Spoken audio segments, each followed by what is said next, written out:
Bueno, bienvenidos a todos a un nuevo episodio conjunto entre TR Magazine y Perpetuo. Estoy aquí con Ricardo. ¿Qué tal? ¿Cómo estás? Pues por el momento todo muy bien. Todo muy bien. Todo muy bien. Me alegro. Creo que hoy traemos además un tema que a la gente le va a gustar. Sí.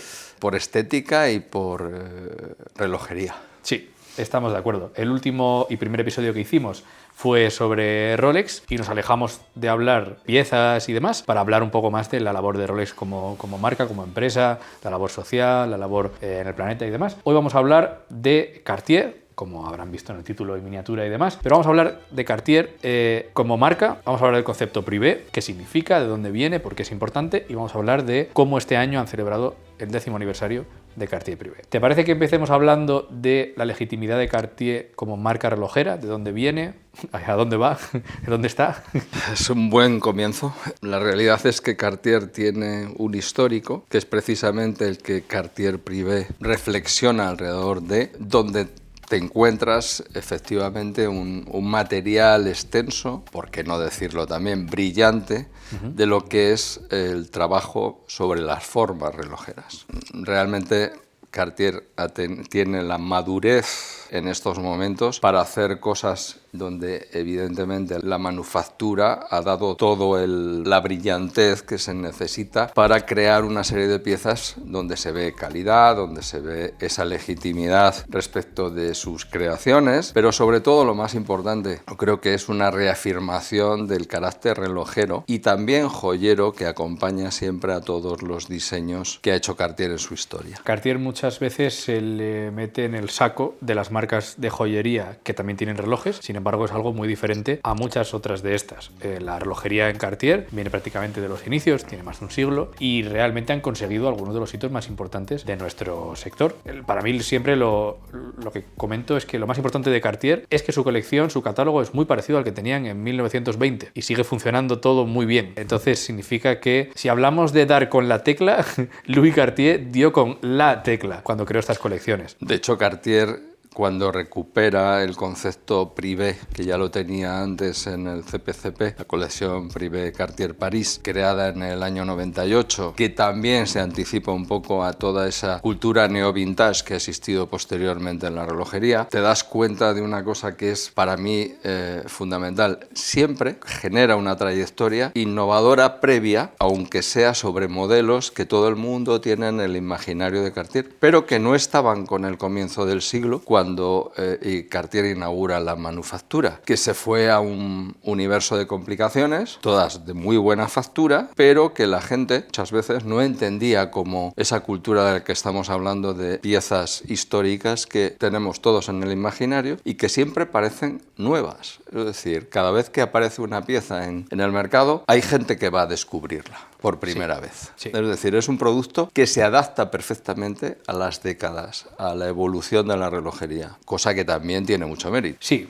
y sin duda yo creo que a nivel de identidad como marca relojera, las joyas, evidentemente Cartier es súper potente en eso, pero no es para lo que estamos aquí. A nivel de identidad como marca relojera, yo creo que han transitado distintas etapas en su historia, sobre todo en su historia reciente, pero yo veo un cambio de principios de los 2000 a ahora los 2020 abismal en cuanto a saber exactamente qué es lo que la gente quiere de Cartier, qué es lo que el coleccionista quiere de Cartier. Creo que gran parte de la legitimidad que tienen ahora es porque se han girado hacia los coleccionistas para buscar apoyo, ayuda, una manera de guiarles. Hay grandes coleccionistas de Cartier en el mundo y eso es una jugada, yo creo que siempre ganadora. Además, el coleccionista de Cartier mantiene las piezas en su poder. Hay muy poca pieza que salga a subasta de los Cartier más clásicos y justamente el CPCP, que en su momento representó toda esa ruptura que apuntábamos antes, fue como ese detalle de marca que tiene la distinción y la capacidad para distinguirse de los demás. Cierto también que fueron momentos en los que ahí estaba, por ejemplo, Alain-Dominique Perrin, que fue un poco el precursor de esa trayectoria, Bernard Fornas, que es el que pone en juego el concepto de CPCP. Al final lo que hay es una transición que, como tú bien dices, estos últimos últimos 20 y tantos años se han notado todavía más porque Cartier se ha hecho mayor desde un sentido relojero. O sea, ahora los coleccionistas aprecian no solo lo que ven, sino lo que tienen en su muñeca en toda su extensión. Han sabido cultivar, supongo que el aprendizaje, porque antes otras marcas les hacían calibres para esos relojes precisamente que recreaban la historia, y ahora estamos hablando precisamente de que Cartier lo puede hacer todo gracias a esa manufactura en la que ha invertido mucho dinero, pero sobre todo ha invertido mucha inteligencia relojera. Estamos de acuerdo. Y en este camino de legitimidad y de cambio y de encontrar la identidad, tú lo comentabas antes, pero si quieres nos metemos un poco más en profundidad en lo que es el concepto tanto CPCP como Privé, que son dos cosas muy parecidas. Cartier fue, remarco lo que decías tú, pionera en entender el valor de usar bien sus archivos. Hay muchas marcas que lo hacen. Yo a veces tengo mis dudas, y en el caso de Cartier lo entiendo, pero para mí lo ideal sería que no hubiese reediciones, sino que fuese una continuidad total del catálogo. Lo que pasa es que llega un punto, sobre todo en los 90, en los 2000, donde las marcas han hecho tales diseños que llega un momento que hay que frenar, y lo que considerabas una evolución del modelo original quizás está ya demasiado lejos y no es una evolución, ¿no? Pero el concepto CPCP o Privé ahora, más fácil de decir, es esa voluntad de Cartier de originalmente celebrar sus modelos más exclusivos y ahora, sobre todo, enfocado a la manufactura, ¿no? De traer modelos que existían en catálogo pero que no existían bajo el paraguas de manufactura, como por ejemplo es el caso, si quieres lo utilizamos como puente, pero una pieza central de este año que es el TOC 2 monopulsador, que lo habían lanzado en los 90 sin un calibre manufactura, hecho por THA, y que en 2024 retorna a la marca con un calibre ahora MC manufactura Cartier. Sí, porque, a ver, la realidad es que lo que se continúa, o la sensación es que continúas un camino que inicias de la mano de buenos partners. Has mencionado ya uno, pero podemos mencionar a Frédéric Piguet, podemos mencionar a Jaeger-LeCoultre, podemos mencionar a Piaget, haciendo calibres, no olvidemos todos ellos manufactura, que destacaban por tener un nivel muy elevado. Esa cultura es la misma que se mantiene en Cartier Privé, con una diferencia sustancial. Ya no me lo van a hacer otros, yo he aprendido que tengo que hacerlo yo para darle más legitimidad al producto que estoy presentando. Y lo han hecho correctamente porque que no se hayan salido. Yo creo que lo que han hecho es hacer una política de continuismo respecto de esa idea que se tenía de lo que tenías que destacar de aquellos modelos clásicos que forman parte de tu iconografía, porque no lo olvidemos tampoco. Cartier se mueve en el terreno de los iconos. Al 100%. De hecho, hablábamos un poco de esto, pero ese auge de complicaciones que tuvieron cuando sacaron la manufactura para decir somos relojeros, hacemos complicaciones, ha frenado muchísimo, porque es que yo creo que eso no es lo que el público le pide a Cartier. A Cartier le pide sus iconos bien hechos, con ligeros cambios y en cantidades limitadas. Yo creo que descubrieron, entre otras cosas, que esos coleccionistas de los que estamos hablando, que ahora siguen todavía más intensamente a Cartier, y el año pasado tuvimos un ejemplo en un reloj que fue un éxito rotundo, no solo por estética y mecánica, sino porque tenía ese punto que la gente identificaba claramente con la marca. Entonces, al identificarlo plenamente con la marca, el coleccionista se lanza por ese reloj. ¿Por qué? Hablamos del Tank Guichet para que todo el mundo tenga...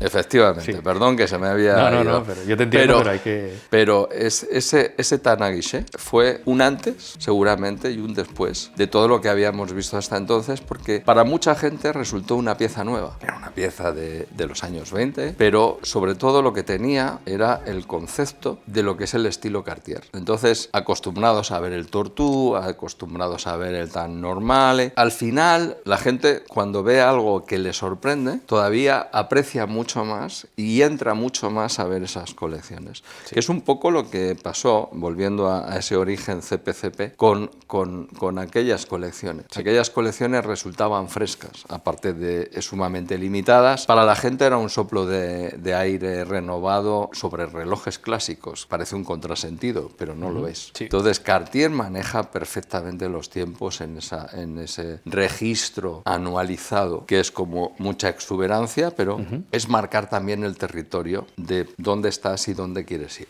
Sí, y manejan también muy bien, antes de lanzarnos a hablar de los de este año, manejan muy bien lo que es el catálogo no catálogo. Es decir, no son piezas off-catalog comunes porque se comunican abiertamente e intensamente por todas las marcas, todos los medios, las comunicamos abiertamente. Sin embargo, si alguien entra a la web de Cartier, no va a encontrar ninguno de estos relojes ahí. Entonces es un balance que pocas marcas hacen. De hecho, la propia Rolex lo ha empezado a hacer este año. Ha introducido una nueva categoría que es relojes excepcionales, que no están en el catálogo, pero que se hablan de ellos abiertamente. Cartier lo lleva haciendo mucho tiempo. La colección privé es eso.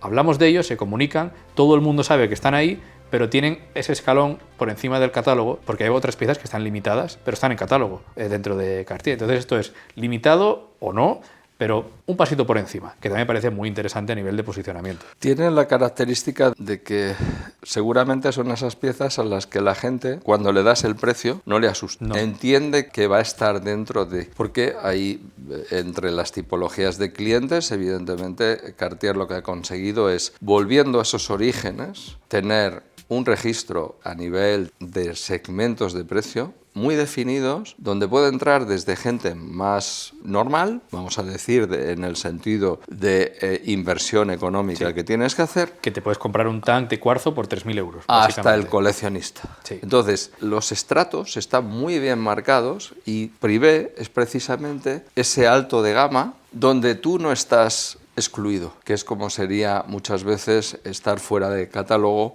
claro, entrando en una línea más de personalización. Sí, que te lo tiene que contar tu distribuidor y hacerte partícipe y demás. Bueno, pues si te parece hablamos del concepto Opus, de la celebración, la fiesta de Privé 10º aniversario, para los que nos encanta la marca. Siempre estábamos pensando cuál será el reloj de Privé este año. Veníamos de un guichet, monopulsador, normal, etcétera, tan chinois, si no recuerdo mal antes. Sí. Y ahora tenemos un grupo de relojes, unos Opus, que celebran el 10º aniversario de Privé, que evidentemente esto es un relanzamiento del concepto Privé, veníamos del CPCP, pero 10 años de Privé, desde 2016 tenemos una serie de relojes. Vamos parte por parte dejando lo mejor para el final de estos Privé. Comencemos, si te parece, por algo que es mucho más reciente, que son los Tank normal.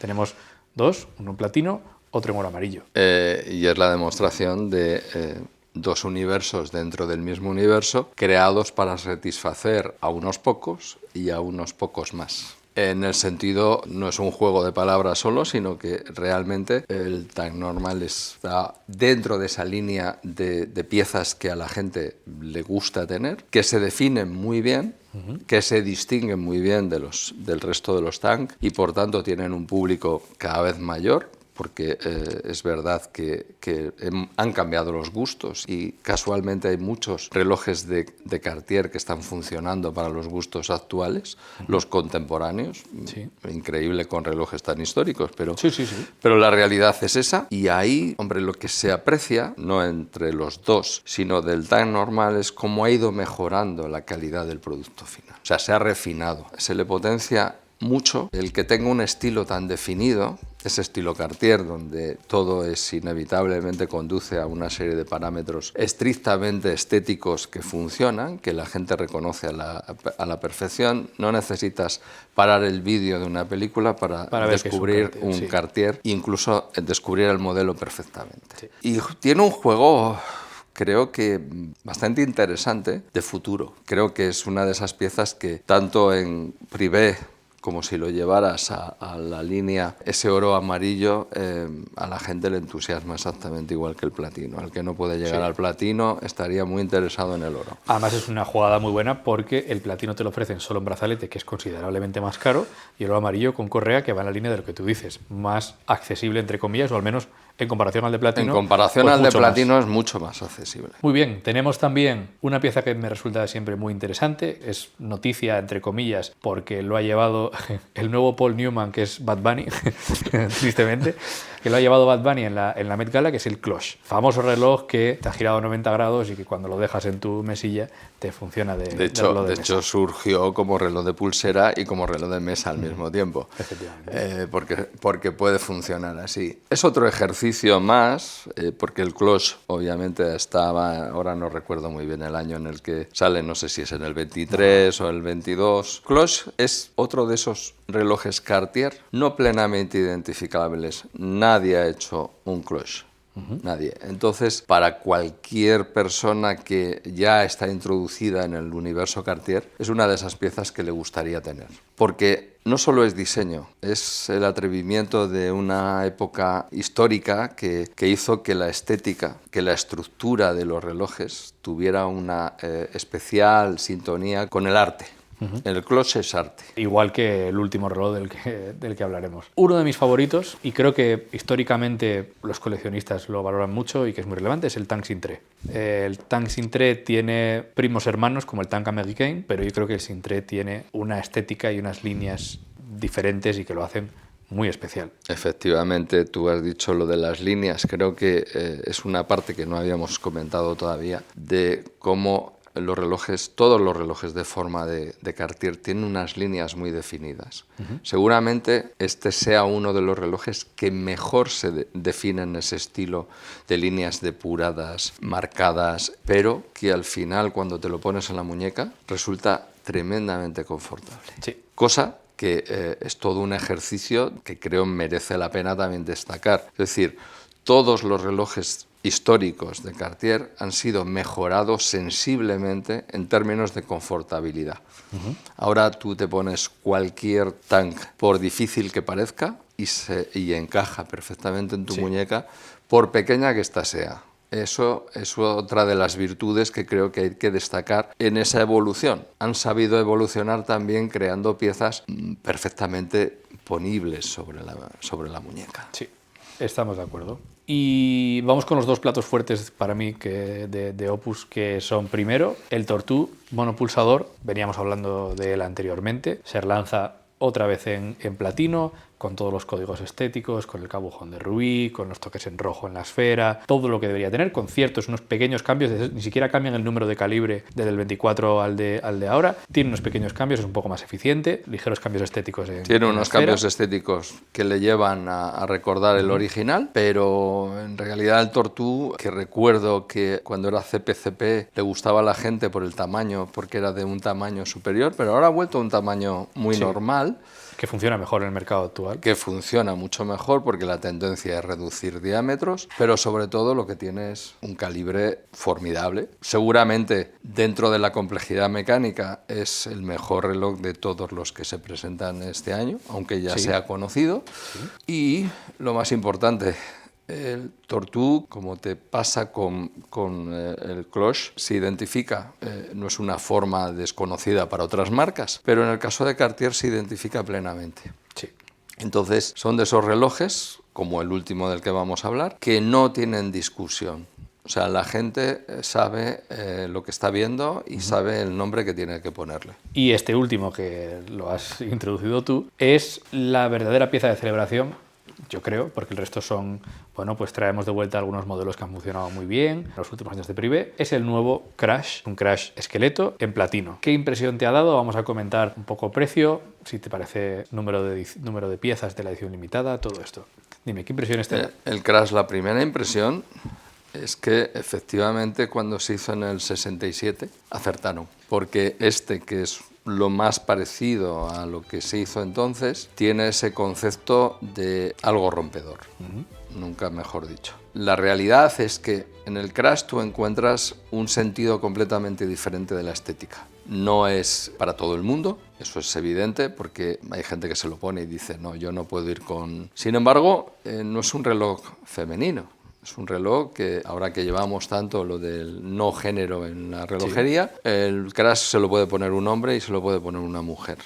Bueno, dentro de, perdona que te interrumpa, el Crash, para que la audiencia tenga contexto, se venía haciendo y se sigue haciendo como NSO, como pieza única. Realmente lo que te cuentan es que no hace falta ser el mayor coleccionista de Cartier, sino simplemente demostrar un verdadero interés en el Crash como reloj. Y hay dos tamaños. Está el tamaño de hombre y el tamaño de mujer. De hecho, el tamaño de mujer es bastante conocido y famoso y demás. Ha dado como mucho revuelo. Ahora este es el tamaño grande, de grande, entre comillas, de hombre. Grande, pero entre lo que comillas, decías se lo tú, podría poner una mujer. perfectamente. Perfectamente. Y el hombre, yo he visto algún hombre con el reloj pequeño y tampoco pasa nada. Depende un poco de tus gustos, preferencias y demás. Pero hoy en día hay relojes como estos que no tienen una asignación de género, básicamente porque estás comprando otro tipo de pieza. Estás comprando otro tipo de elemento relojero. Para mí, el trabajo que se ha hecho sobre el movimiento, convirtiendo los números romanos que dan la hora en los puentes en los que se arma y se sostiene el movimiento,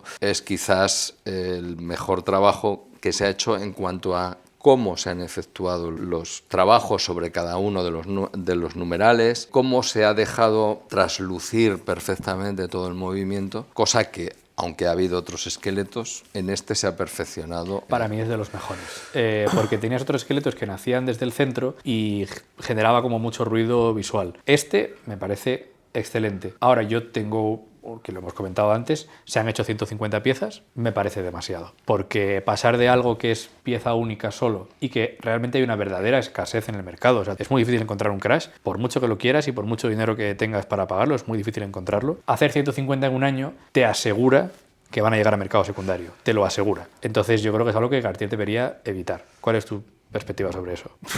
Cada día es más difícil saber cuál es la cifra adecuada para unas piezas. Yo recuerdo que en la CPCP había ediciones de 25 unidades, que siempre parecían escasas. Eran súper escasas. Era súper elevado el nivel que tenías que tener para llegar a una de esas piezas. Pero aquello eran los años 90. Y aunque llegara hasta el 2008, recordemos que con el comienzo del siglo cambió la tendencia y cambiaron sobre todo el número de compradores. 150 hoy en día es una cantidad relativamente justa. Corres un riesgo, siempre se corre un riesgo, porque entonces no existía un mercado secundario como el que hay ahora. Ni una revalorización tampoco tan grande como la de ahora. Es un caramelito, podríamos decir, un Crash. Entonces estamos ahí en un juego un tanto delicado de equilibrios, de hacer bien el balance entre una cosa y otra. Si haces 100 piezas, estoy convencido que hay 25 coleccionistas como mínimo, 25, y le puedes poner los ceros que quieras después de los que hubieran querido comprar esas 100 unidades. Si lo pones en 150, siempre tienes el riesgo de que te entre alguno que pueda hacer luego una segunda vida a ese reloj. Bien, pero yo creo que después de la experiencia del año pasado, donde hubo una demanda muy superior a la oferta que daban las piezas creadas entonces, yo creo que Cartier ha dicho, bueno, voy a hacer una cifra intermedia donde siga siendo un producto que la gente quiera, pero también yo creo que ellos tienen una visión de cuánto ha crecido el coleccionismo y quiénes son sus coleccionistas de referencia también en todo el mundo, para que todos los mercados puedan tener unidades, digamos, suficientes para cumplir con esa tarea tan difícil de que nadie se sienta decepcionado y frustrado. Estamos de acuerdo, estamos de acuerdo. Pues esto es los opus de Cartier. Esta es la visión de lo que ha presentado Cartier en Privé en 2026, de dónde viene el concepto de Privé, de CPCP y de la legitimidad de Cartier como marca relojera, un poco desde el origen hasta el Crash. Es un poco el recorrido que hemos hecho hoy. Y hemos llegado rompiendo. Hemos llegado rompiendo, sí. Así que nada, esperamos que lo hayáis disfrutado y nos vemos el próximo mes. Y hasta la próxima. Con un episodio más. Chao, chao.